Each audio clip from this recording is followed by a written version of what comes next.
Hey class, welcome to Understanding Residence Chapter 3 lecture.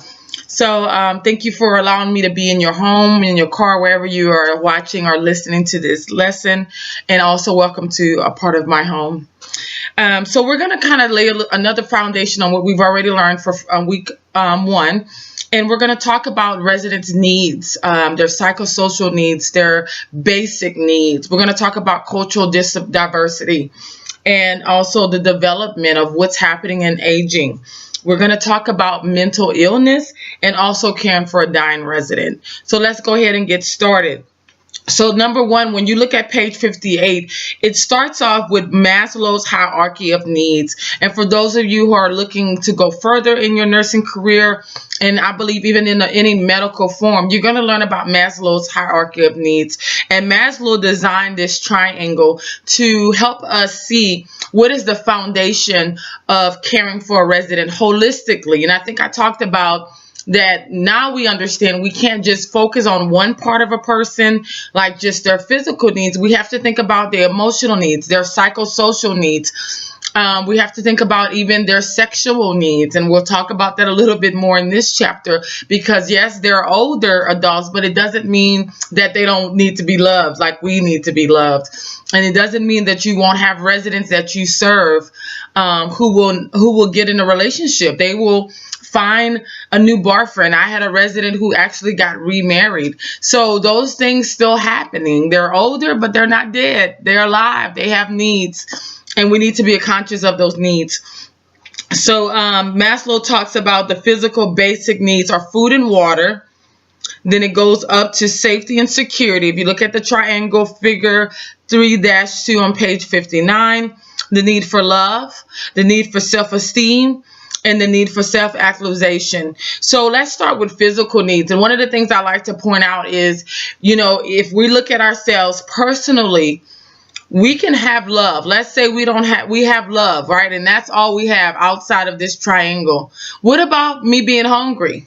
I need to eat. If you love me, you need to feed me. You need to make sure that I have food and drink, and I'm also able to go to the bathroom. If you look on the right side of that triangle, it talks about elimination. It is important for a resident to also have good intake, have good nutrition, because it affects all of the things that are above physical needs, as you can see. And that's why Maslow, if you look from the pyramid from the bottom up, he's using the bottom as a way to identify what's most important and most essential. Before I can say I love someone, I need to be conscious of their physical needs. I need to be conscious of their intake, if they're eating. I can't care for my children properly and only focus on loving them and hugging them and telling them I love them, and then I don't buy food for them to eat. So you get to understand that Maslow has many other things that he talks about, but this is one that I'm glad they kind of start with, because we have to understand there's more aspects to the individual.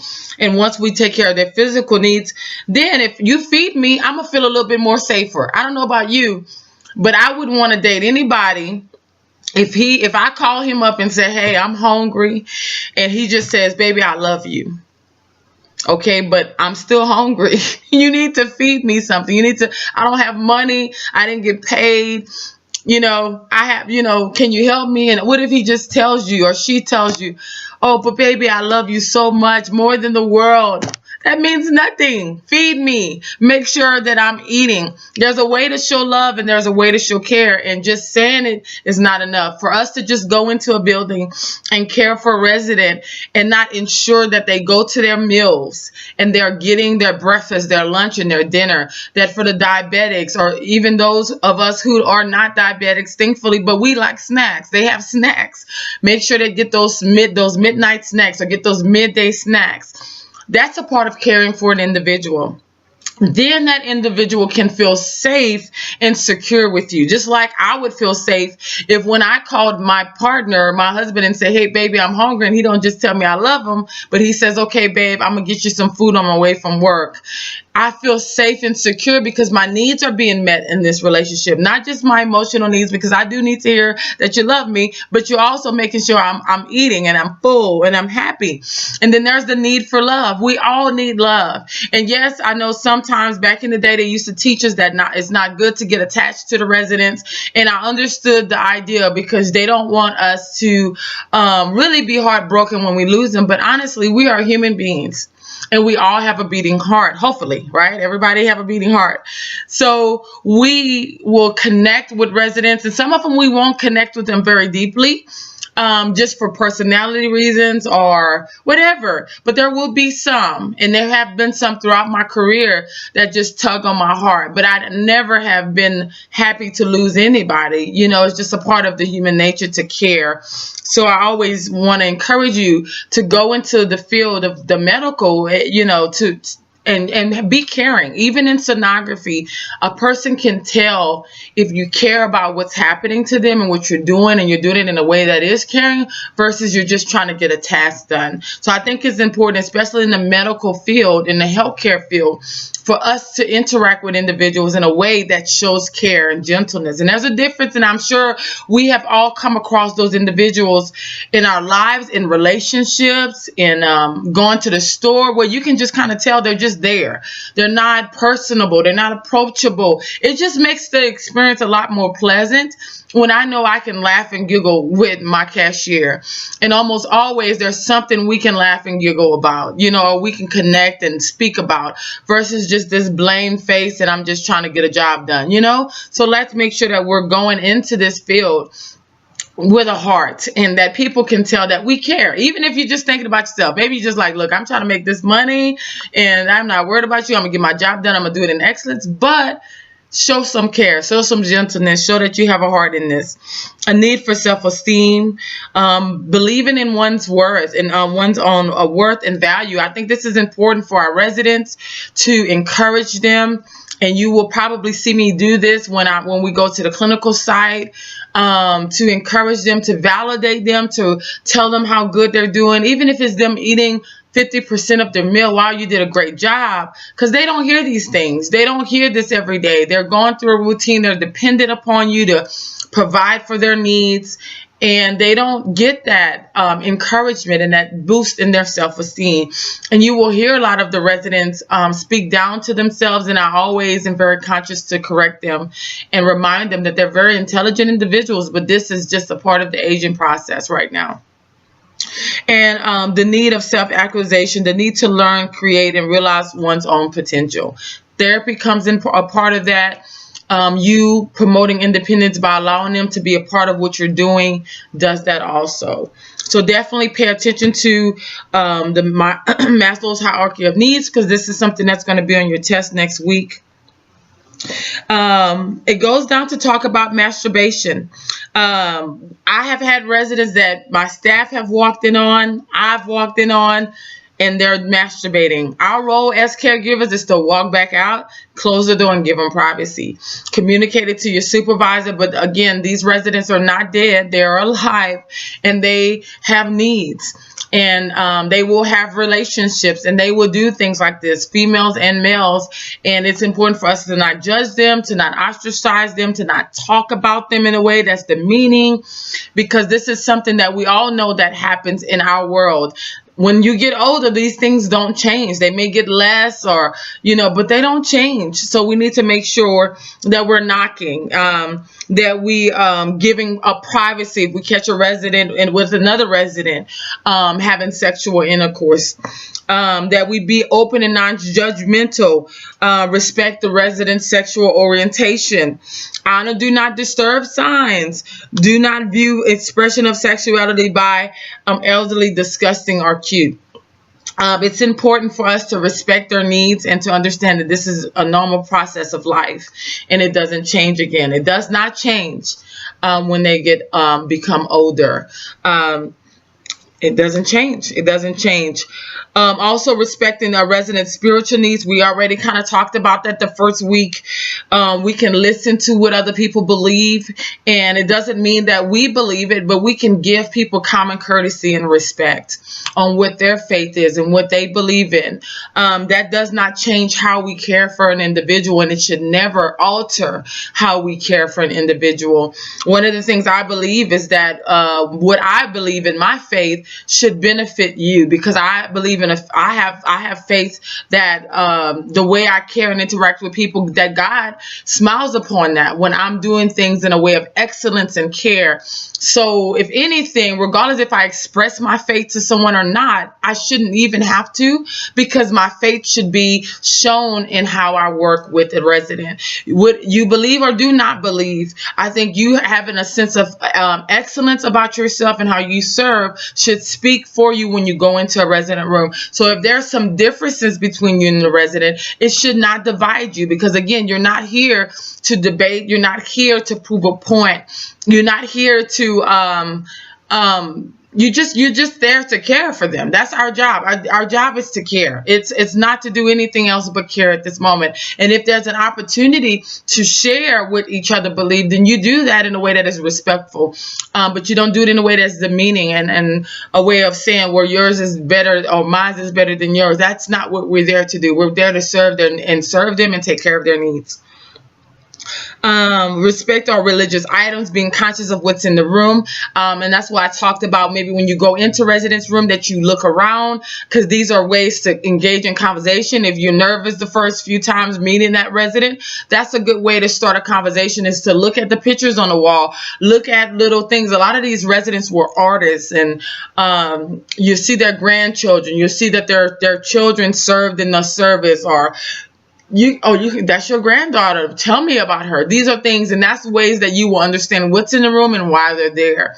And we should definitely respect property. Don't move things. That's their home that we're entering in. Even if it's a long-term care facility, this is where they stay.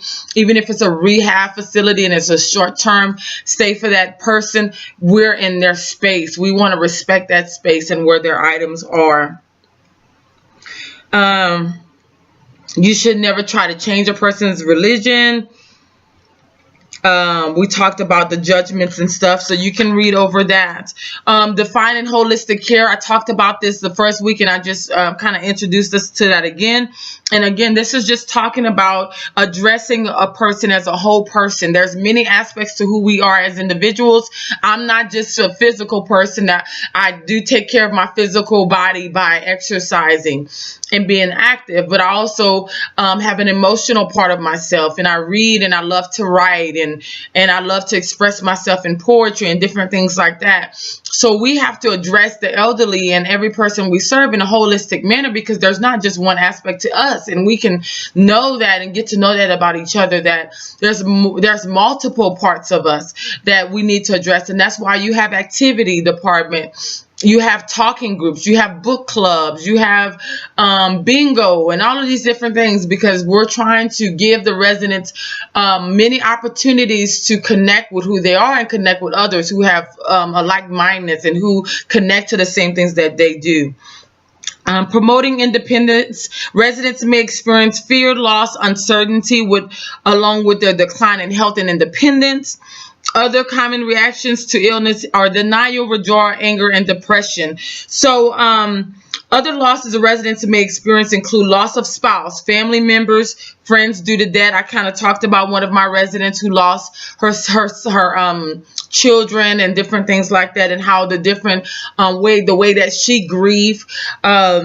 Loss of workplace and its relationships due to retirement, loss of ability to go to favorite places, ability to attend services and at their faith communities. And that's why you will see on the calendar, when you go to the clinical side, look at the activities. Every day it's full of stuff, and on Sundays they have different type of worship services for those residents to be able to exercise their faith. Loss of home and personal possessions. A lot of these residents had to sell their home and leave a big space, or they're just where they were, to be in a smaller space and be dependent upon others to help take care of them. That is a loss. That is a loss that is significant. the loss of ability to care for themselves, the loss of ability to move freely, the loss of pets. I think I gave an example of that. Lesbian, gay, bisexual, transgender residents may feel a loss of comfortable and accepting environment. So when you are serving these residents, I want you to kind of think about what are some things they can grieve. They can grieve and feel like, I no longer have. And I want you to even bring it home to yourself. What is something that you do all the time with your family, your friends, yourself? And imagine that being taken away from you because there's a change in your family dynamics. There's a change in your job, whatever.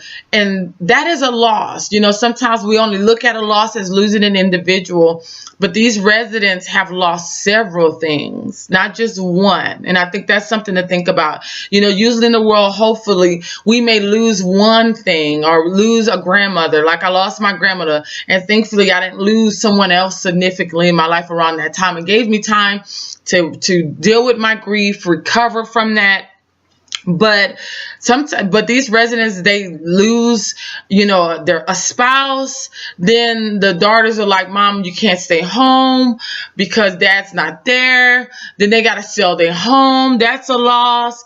They don't get to see the grandkids like they did before. You know, so it's multiple things a lot of times that now they're in a smaller space and they lost their spouse. They don't have their home. They're not in a comfortable environment. They're like the new kid on the block.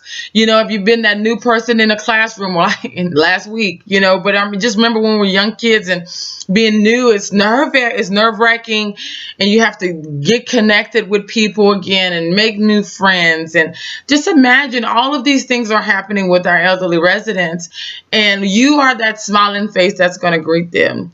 You are that one that's going to make them feel comfortable. You're the first person that they're going to interact with before they go to the dining room, before they go to the activities. And just think about what type of interaction would you want that to be if that was you in their shoes.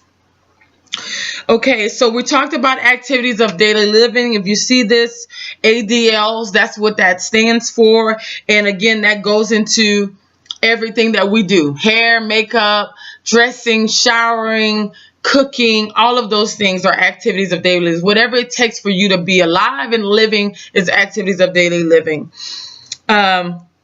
When a person loses independence, these problems can result. So think about this. This is something I may look at maybe on the test. Poor self-image, anger towards caregivers, others, and self. These are some things that may happen. So if you have a resident who's angry all of a sudden and you don't know what's going on, they're new to the building, think about what they had to give up to get to this place. And sometimes, honestly, families don't do a good job of making that transition. They don't always have a conversation with grandma or mom and dad and say, this is what we're thinking. Sometimes they're not they're not participating in that decision. People are making decisions for them, and they don't find out until the day they're in a building. Those things happen. I've seen this happen. And then we go in to try to introduce ourselves, and we may be greeted with anger, because they're trying to figure out why did this happen and why weren't they involved. And so just think about that. It's not personal. Remember we talked about last week, it's not personal, and that is important to know in this field.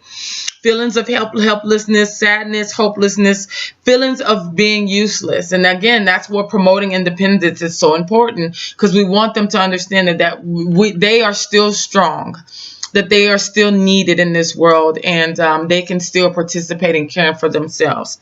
Increased dependence.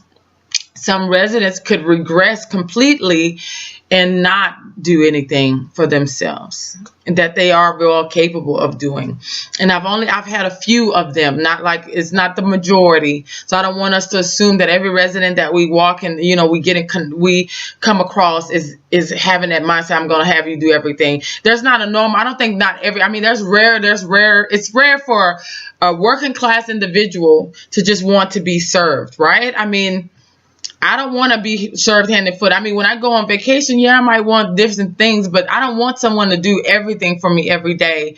I'm too, y'all know, busy. I'm a busybody. I like to get around and do things. So that's me.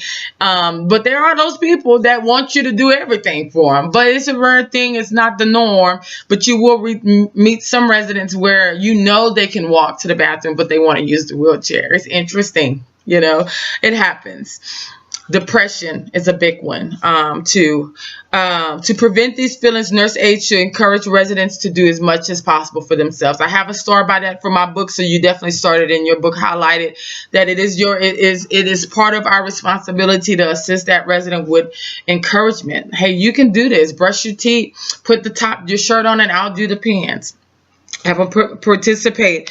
Allowing residents to make choices is another way to promote independence. We talked about possibly, when you go in the morning, if you're that morning person, hey, Mr. Smith, which shirt would you like to wear? You would like to wear the blue one or the white one? Give them a choice. Don't just go into the closet and take out a shirt without giving. They may say, you know what, I don't care. But at least give them the opportunity to participate in what's happening with them. For example, residents can choose where to sit while they eat. They can choose where they want to eat and in what order. Nurse aides must respect residents' rights to make choices. Very important. Definitely something that may be on the test, so highlight that. Dignity and independence, your little blue box. It's important that we shouldn't treat the residents like children. We should encourage those residents to do self-care without rushing them. We have to be patient. A normal change in aging is everything slows down. Everything. It's not their fault. They're not trying to be slow. It is what it is. Everything slows down. So we have to be patient with them. Residents have a right to refuse care. They do have a right to refuse care. And we'll talk about this a little bit more because a lot of times, honestly, in the nursing long-term care facility, when we do stuff, we rarely ask in a way of like, for instance, if we need to do vital signs, we'll say, hey, Mrs. Smith, it's time for your vital signs. And they allow us to do it. Some residents who have dementia, who have a memory issue, cognitive decline, they will just say no all the time, and they don't realize what they're saying no to. So you have to change in the way in which you're saying what you need to do. Hey, Mrs. Smith, I need to check your blood pressure so I can give you your blood pressure med. Okay. Versus, can I take your blood pressure? No. Can I put your clothes on? No. And you'll meet residents like that's no.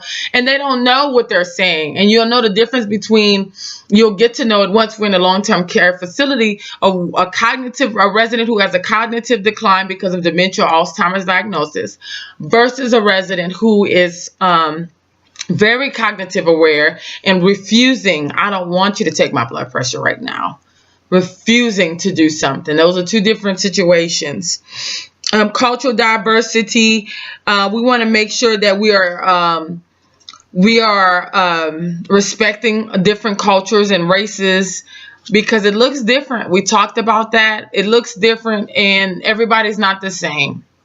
And we shouldn't treat everybody the same in regards to assuming that every resident gonna complain. And that's what I mean by that. We should treat residents the same when we're talking about dignity and respect because everybody, including me and you, deserve dignity and respect. To be treated in that way. It doesn't matter who we are. We all deserve dignity and respect. But I'm not you. So there's some differences about me that you would apply when you interact with me and vice versa. And it's going to look a little different just because of upbringing, culture, and different things like that. We're not all going to be interacted. You can probably talk to me about anything, but when I go to another nurse or you go to a different nurse, you may not be able to have that same conversation with that nurse because she's not that personable. So there's a big difference. We both have the same role. We're both nurses, but there's a difference in how we interact with individuals. So that's what I mean by that. We want to treat people differently in a respectful and dignified manner, but understand that because of where we come from, our experiences, they teach us things. They teach us how to behave. They teach us how to interact. And some people are not going to talk a lot, and some people will. I'm one of those that will talk a lot. And we are a very diverse country, thankfully. I don't think I want to ever be in a room or in a world where I only see people who look like me. Everybody has something unique to bring to the table, and you learn so much about the world you live in when you're connected to people who don't look like you, who don't come from the same background, who have different beliefs, and it makes your life a lot richer. It has definitely blessed me to be able to go to different countries, to go to different conferences, to meet people who don't look like me and have different experiences. I learn from them, and I'm sure I've taught them some things. A resident's primary language may not be English. If she speaks a different language, an interpreter may be necessary. We have a lot of Spanish speakers in our community, and a lot of times I think it's rare to not have a nurse, a CNA, or both that speak Spanish. So if you come across a resident who only speaks Spanish, you have your co-worker to help you assist with that. What I do not want you to do is to not take care of that resident, meaning because she only speaks Spanish, then you're not going to do her shower. You're going to always give her to your co-worker who speaks Spanish. Learn a few words.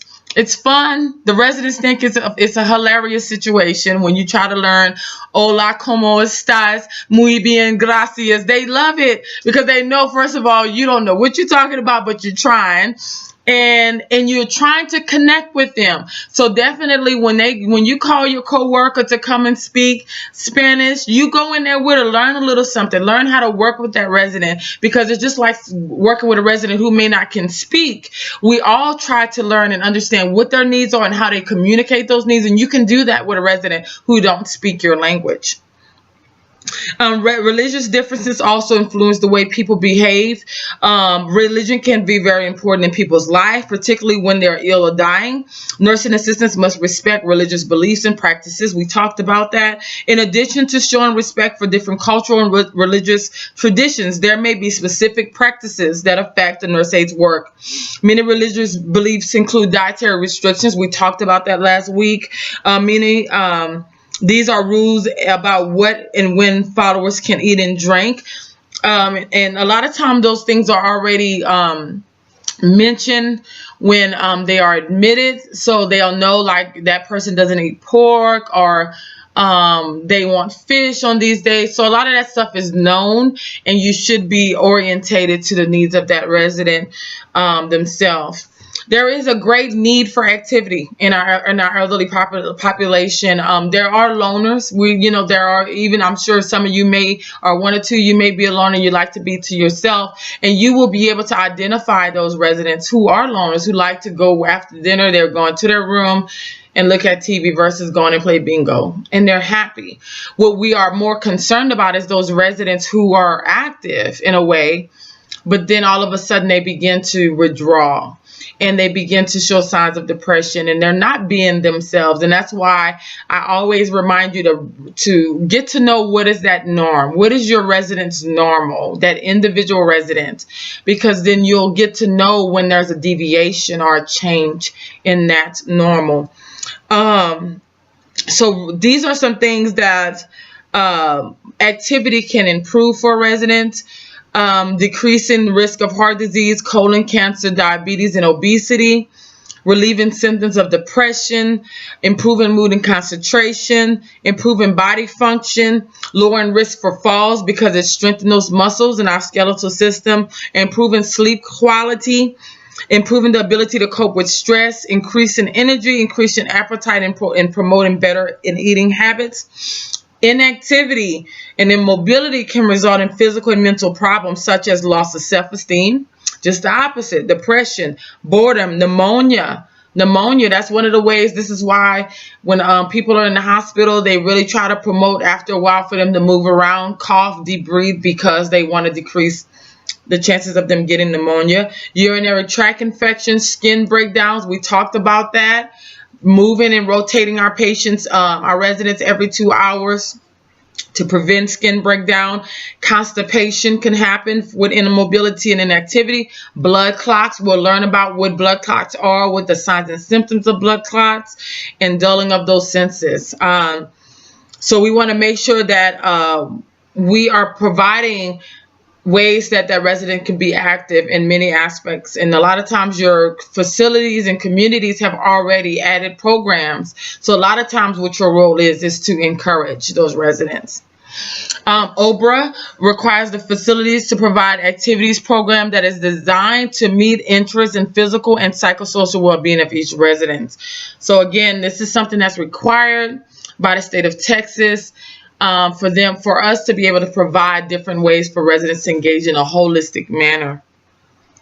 Family roles are very important. The best way I can think about it is when you think about your life and the people that you've come across, everybody have a different background, family dynamics, who's in charge of the house, who's the head of the home, who's the breadwinner, who's the leader. All these different things are there, even in the elderly. And you can have very dysfunctional families, and we talked about that last week, I believe, and where you see those issues come into the facility.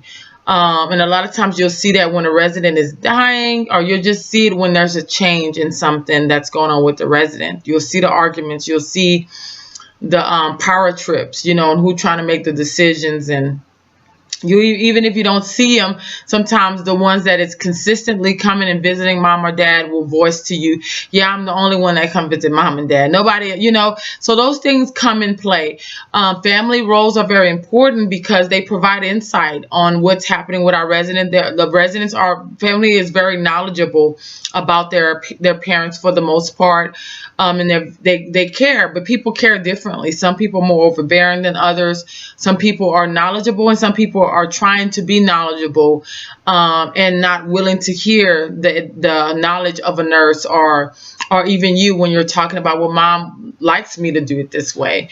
But you want to respect the family, and you want to be able to interact with them in a way that's healthy. You don't ever want to get involved in family confusion. There's a way to just exit that situation, and you can say, I have to take care of another resident. I'll be back and check on mom later, dad later. You don't ever want to put yourself in a situation where you're in the middle of things. And I really encourage you, if you do private sitting, if you're you get connected, because sometimes you'll connect more with the families than any other staff member. You don't ever want to be a person that is starting strife between a family and the community in which their family member lives in. That is not, I don't believe that's appropriate, and it's not professional.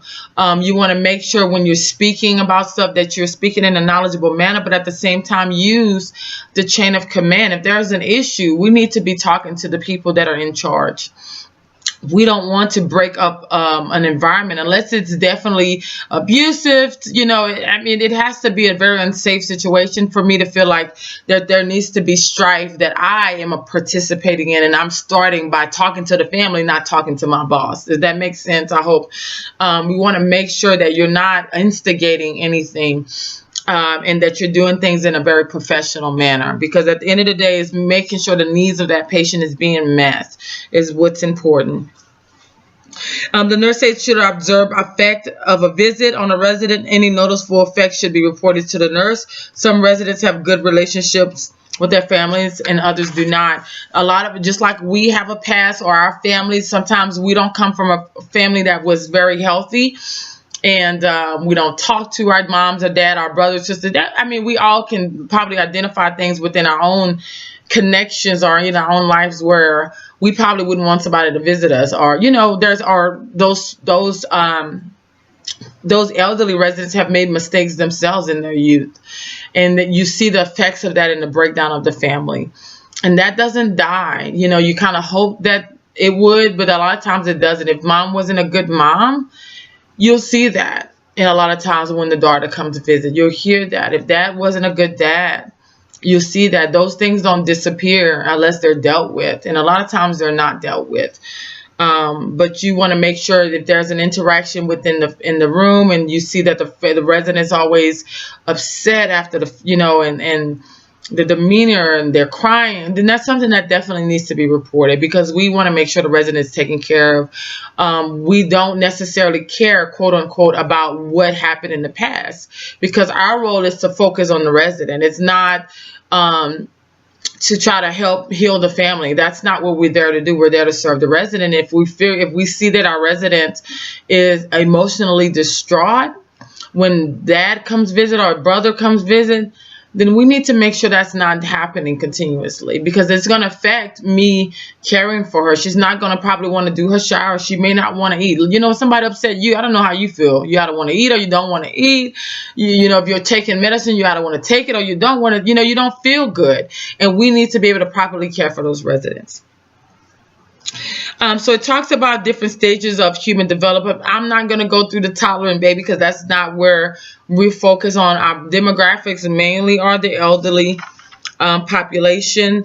And the most important thing I want you to know about that is that they have to adjust to the effects of aging. It's like the video I showed you last week of the lady. She said, we hadn't practiced, this before we got here. We don't, being old, once you get there, you learn as you go. This is not something that and nobody has prepared you for it. We can talk about it even in this class, but I wouldn't say even as long as I've been in this field that I'm necessarily prepared to be old. I don't know what that's going to look like, and these residents also aren't.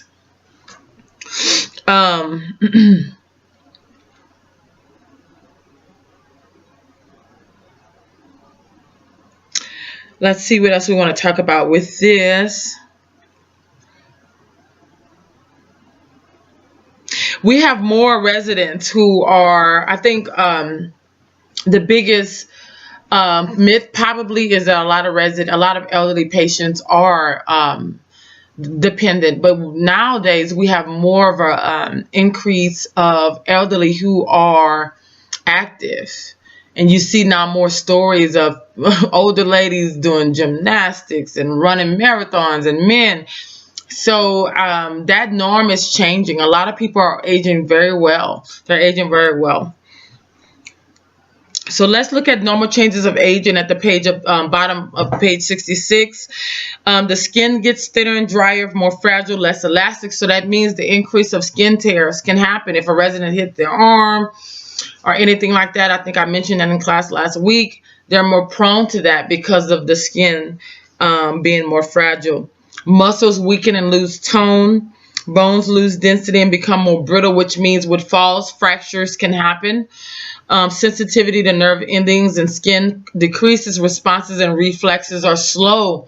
So even when you're asking a question, the resident may take more time to think about what you said. So wait and give them time to digest it and give you a response. Don't rush them. Senses of vision and hearing, taste, touch, all of that weakens. The heart works less efficiently. The appetite decreases. They go to the bathroom a lot more frequently, and that's why you will see a lot of residents holding their water. They're not drinking their water is what I mean, because of that. They don't like to go to the bathroom. So what does that mean? That puts them more at risk for dehydration. Digestion takes longer. Immunity weakens, so they're more prone to infections. Lifestyle changes occur. These are normal changes of aging. These are things that we all understand that are going to happen. What I'm going to go over next is what is not a normal thing of aging, and I want you to make note of that. Put a star by that. Signs of depression is not a normal thing of aging. Loss of ability to think logically is not normal. Poor nutrition is not normal. Shortness of breath is not normal, and incontinence is not normal. If there's anything that's not normal, then those are the things. If there's a change in that condition, it needs to be reported to your nurse.